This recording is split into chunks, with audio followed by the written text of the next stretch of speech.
Dear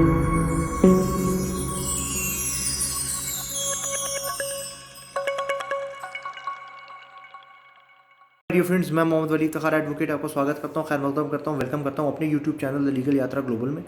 आज का जो वीडियो है वो इम्पोर्टेंस ऑफ एन एडवोकेट के ऊपर है कि एडवोकेट की क्या इंपॉर्टेंस होती है सोसाइटी में, एडवोकेट क्यों इंपॉर्टेंट होता है। ठीक है, इससे पहले जो प्रीवियस वीडियो हमने बनाया था एलएलबी के ऊपर, तो उसमें मैंने आपको बताया था कि एलएलबी 3 इयर्स करने के बाद या एलएलबी ऑनर्स करने के बाद आप जब रजिस्टर्ड होते हैं, जब आपकी पढ़ाई कंप्लीट होती है एलएलबी ऑनर्स की, एलएलबी ऑनर्स 5 साल का होता है, एलएलबी जो होता है वो 3 इयर्स का होता है, एलएलबी ऑनर्स आफ्टर 12th होता है, एलएलबी 3 इयर्स आफ्टर ग्रेजुएशन होता है। तो उसके बाद जब आप रजिस्टर्ड होते हैं, जो प्रोविजंस है बार काउंसिल ऑफ इंडिया के under the bar council of India under the advocates act, और उसमें जब आप रजिस्टर्ड होते हैं तब आप एडवोकेट कहलाते हैं। तब उसके बाद आपके पास ये अथॉरिटी होती है कि आप किसी भी कोर्ट ऑफ लॉ में जिसे कि ये रिप्रेजेंट कर सकते हैं अपने क्लाइंट को, और आप कोई भी केस कर सकते हैं। ये आपके ऊपर डिपेंड करता है कि आप क्रिमिनल लॉयर बने, सिविल लॉयर बने, या आप कॉर्पोरेट लॉ में जाएं, इनकम टैक्स लॉ में, या आप कंप्लाइंसेस करें, आप रजिस्ट्री कराएं, जो भी काम आपको करना है तो आपके पास ये अथॉरिटी होती है। ये बार काउंसिल ऑफ इंडिया आपको अश्योर करती है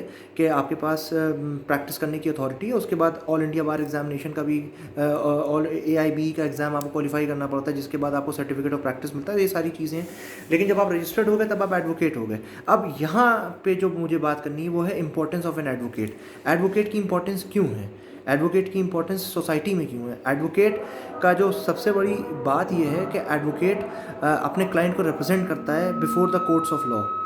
ये एडवोकेट की एक सबसे बड़ी खुसूसियत है कि उसके पास ये अथॉरिटी है कि वो अपने क्लाइंट का केस रिप्रेजेंट कर सकता है, अपने क्लाइंट को इंसाफ दिला सकता है, वो आपको एक सही लीगल एडवाइस दे सकता है। अगर किसी को ज़मीन ख़रीदनी है तो वो ये एडवाइस दे सकता है कि आपको ज़मीन के लिए इंस्पेक्शन कराना पड़ेगा, आपको ज़मीन को पूरी से चेक करवाना पड़ेगा, क्या पता वो ज़मीन जैसे कि ये मॉर्गेज्ड हो, या वो किसी और की हो, या वो गवर्नमेंट की ज़मीन हो।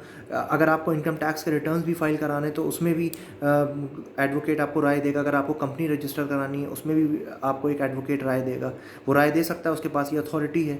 दूसरी सबसे बड़ी बात ये, अगर आपको कोई सोसाइटी रजिस्टर करानी है उसमें भी एडवोकेट आपको राय देगा। और सबसे इंपॉर्टेंट चीज़ जो होती है वो होती है लिटिगेशन, चाहे सिविल लिटिगेशन चाहे क्रिमिनल लिटिगेशन। तो वो आपको राय देगा कि आप कब, कौन सा टाइम आपके लिए मुकदमे के लिए सही है। क्या अभी मुकदमा करना आपके लिए सही है, या आपके लिए आगे जाके मुकदमा करना सही है, या मुकदमा करना आपके लिए बिल्कुल बेहतर नहीं है, आप समझौता कर लें। तो ये सारी की सारी चीज़ें जो होती हैं ये एडवोकेट्स बताते हैं, क्योंकि एडवोकेट्स को लॉ की नॉलेज होती है, उन्होंने लॉ की डिग्री पास की होती है। उसके बाद जब वो रजिस्टर्ड होते हैं तो उनके पास एक अथॉरिटी होती है कि they have a right to practise before the courts of law. अगर किसी के खिलाफ FIR हो गई, गलत FIR हो गई, तो अपने क्लाइंट को बेल कराना या पुलिस एट्रॉसिटीज़ से बचाने का भी काम एडवोकेट्स करते हैं, कि किसी के साथ कोई चीज़ गलत ना हो। बहुत से लोग होते हैं जिनके पास अपने वकीलों को देने के लिए पैसे नहीं होते हैं, तो जो एडवोकेट्स होते हैं वो उनका केस भी रिप्रेजेंट करते हैं, उनके पास ये अथॉरिटी है। सबसे इम्पॉर्टेंट चीज़ जो होती है कि advocate is the pillar of justice. He has got an authority to put everything according to the norms of law. He knows the law, उसको लॉ के बारे में पूरी जानकारी होती है, उसके पास ये अथॉरिटी भी होती है आफ्टर रजिस्ट्रेशन के वो अपने आप को रिप्रेजेंट कर सके कोर्ट में, चाहे सुप्रीम कोर्ट हो, चाहे डिस्ट्रिक्ट कोर्ट हो, चाहे कंज्यूमर फोरम हो, चाहे वक्फ ट्रिब्यूनल हो, चाहे नेशनल कंपनी लॉ ट्रिब्यूनल हो, चाहे हाई कोर्ट हो। किसी भी कोर्ट में, किसी भी जिस सब्जेक्ट में वो प्रैक्टिस करना चाहे, वो किसी भी कोर्ट में अपने क्लाइंट को रिप्रेजेंट कर सकता है। वो किसी कंपनी को रिप्रेजेंट कर सकता है, वो किसी फर्म को रिप्रेजेंट कर सकता है, वो एक इंडिविजुअल को रिप्रेजेंट कर सकता है। अगर वो उसका खुद का केस है तो वो अपने आप को भी रिप्रेजेंट कर सकता है, being a plaintiff, being an advocate of himself only.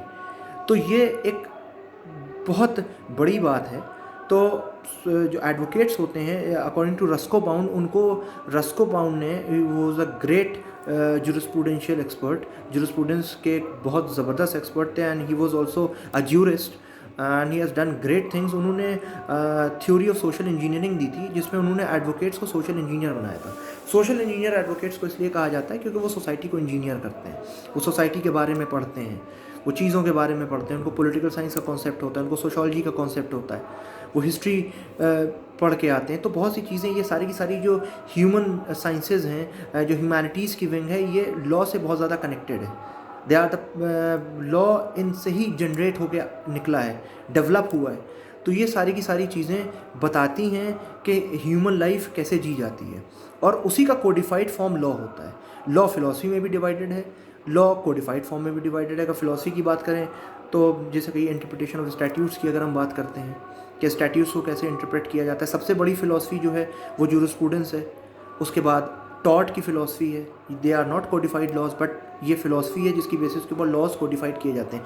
Constitution codified भी है, लेकिन कॉन्स्टिट्यूशन लॉ की एक बहुत बड़ी फ़िलॉसफी मानी जाती है, जिसकी बेसिस के ऊपर सारे के सारे लॉज उससे अपनी पावर डिराइव करते हैं। तो advocate being an officer to the court has got a right to represent his client, to provide adequate remedy to the poor and needy, to provide justice to his clients, and to do great favors to the society by providing justice, by doing social work, by creating a good legal realm, a good legal atmosphere to the people।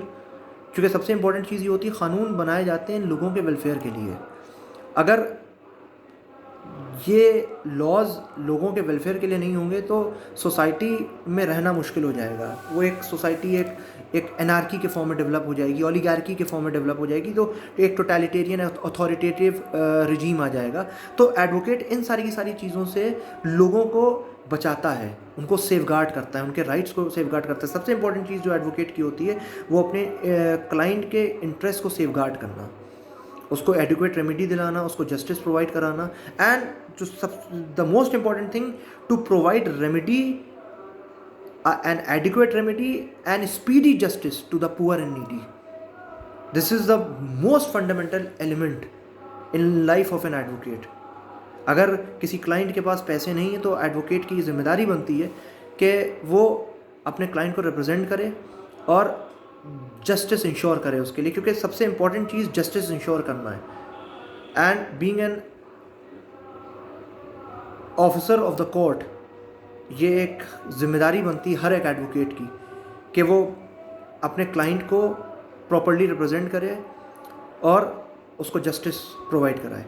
बाकी जो कुछ जिम्मेदारियां बनती हैं जिसकी basis के ऊपर advocate की एक इम्पोर्टेंस है, वो उसकी जो जिम्मेदारी है ड्यूटी टुवर्ड्स हिज क्लाइंट, मैं बता चुका हूँ कि क्लाइंट के लिए वो जो कर सकता है वो करे। दूसरी सबसे बड़ी बात, अपने कलीग्स की तरफ उसकी ज़िम्मेदारी बनती है, वो अपने कलीग्स को प्रॉपर्ली सपोर्ट करे और उनको सिखाए, उनको समझाए, अपनी चीज़ें जो लॉ से रिलेटेड जो इम्पोर्टेंट चीज़ें हैं वो उनके साथ शेयर करे, ताकि एक कॉन्फिडेंस लेवल बन सकता है, और उनको हमेशा सपोर्ट करे।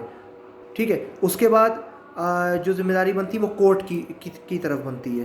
कोर्ट की तरफ सबसे बड़ी जिम्मेदारी ये बनती है कि अगर कोर्ट के डिसीजन सही हो रहे हैं तो उन डिसीजंस को में इंटरफेयर ना करे, कोर्ट के काम में इंटरफेयर ना करे, कोर्ट को प्रॉपर एविडेंस प्रोवाइड कराए, कोर्ट के सामने प्रॉपर्ली अपने क्लाइंट को रिप्रेजेंट करे और according to the rule of law वो अपने केस को रिप्रेजेंट करे। कंट्री की तरफ भी जिम्मेदारी बनती है, क्योंकि बहुत बड़े बड़े लोगों ने जो बहुत बड़े एडवोकेट्स रहे हैं, उन्होंने जिसे कहिए अपने मुल्क के लिए, not only in India but in the world history, अगर आप देखें तो there are many people who have been lawyers and have done a lot for the country. तो सबसे इंपॉर्टेंट चीज़ तो यही बनती है कि अगर लॉज सही से कोडिफाइड होंगे, अगर क्लाइंट को सही तरह से प्रॉपर रिप्रेजेंटेशन दिया जाएगा, स्पीडी ट्रायल्स होंगे और जिसे कहिए एक प्रॉपर जस्टिस, एक प्रॉपर रिजीम बन जाएगी, तो it will be extremely beneficial to the country. और ये बाकी सारे लोगों के लिए भी बहुत इफ़ेक्टिव रहेगा और एडवोकेट्स के लिए भी रहेगा। जो लोग लॉ के फील्ड में आना चाहते हैं वो भी इस चीज़ को देखेंगे कि इस तरह से चीज़ें हो रही हैं जो हो रही हैं, उन चीज़ों को हमको अपने आप को रिप्रेजेंट करने का मौका मिलेगा और हम कुछ अपने मुल्क के लिए कर सकते हैं। तो वो फिर लॉ की तरफ और ज़्यादा रुजू करेंगे और ज़्यादा इंटरेस्ट दिखाएंगे। तो ये एक तरह से लीगल एजुकेशन के लिए भी बहुत अच्छा है और सोसाइटी के लिए भी बहुत अच्छा है, कंट्री के लिए भी बहुत अच्छा, और हर इंसान के लिए बहुत अच्छा है कि स्पीडी जस्टिस मिले, एडिक्वेट रेमेडी प्रोवाइड की जाए। And lawyers are considered to be the most important on all fronts. इन सब चीज़ों के लिए एडवोकेट्स का होना बहुत ज़रूरी है, क्योंकि उनकी ये जिम्मेदारी भी बनती है और उनकी ये ड्यूटी भी है कि वो इन सारी की सारी चीज़ों को प्रॉपर्ली मैनेज कर सकें। तो लॉयर्स की और या एडवोकेट्स की जो मैं बात कर रहा हूँ, इनकी इम्पोर्टेंस सोसाइटी में हमेशा थी, हमेशा है और हमेशा रहेगी। और ये इम्पोर्टेंस कभी ख़त्म नहीं हो सकती। और हमेशा से ये चीज़ कही जाती है कि lawyers are the pillars of support, lawyers are considered to be the social engineers. Or if there are no lawyers, there will be complete anarchy, there will be a complete lawless society. So अगर हमको अपनी society को build करना है तो हमको बहुत अच्छे एडवोकेट्स को भी बिल्ड करना पड़ेगा, उनको भी हमको सपोर्ट करना पड़ेगा और एक स्ट्रक्चर देना पड़ेगा। तो जो ड्यूटी की मैंने बात की, duty towards client, duty towards court, duty towards country, duty towards colleagues, जो एडवोकेट्स की ड्यूटी होती है, इसके बारे में मैं एक और वीडियो बनाऊंगा, उसमें मैं आपको एक्सप्लेन करूंगा। तो आज इंपॉर्टेंस ऑफ एडवोकेट के बारे में मैंने आपको बताया। आगे मैं और भी इंटरेस्टिंग वीडियोस लेके आऊँगा। प्लीज़ मुझे सपोर्ट करते रहिए। And okay then, take care, goodbye, and please like, share my channel The Legal Yatra Global, and for latest updates please do subscribe my channel The Legal Yatra Global. Okay, thank you very much.